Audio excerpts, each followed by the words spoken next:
I was horrified to realize that the train I had just boarded was incredibly strange. As I looked at the hollow eyes of the passengers, I realized that everyone had been infected.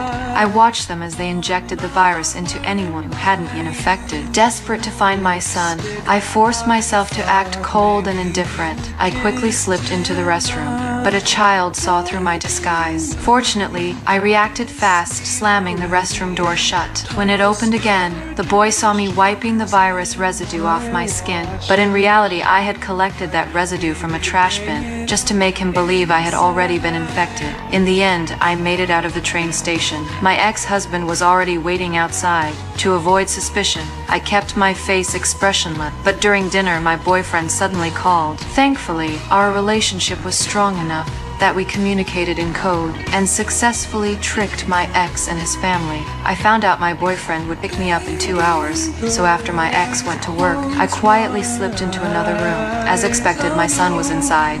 Even better, he had recently fallen gravely ill, which gave him immunity to the alien virus. His body hadn't been infected. To safely get him out, I waited until my ex-mother-in-law's attention was caught by the television. I was about to sneak away with my son. The old woman sensed something was wrong. Without hesitation, she called security and ordered them to stop me downstairs.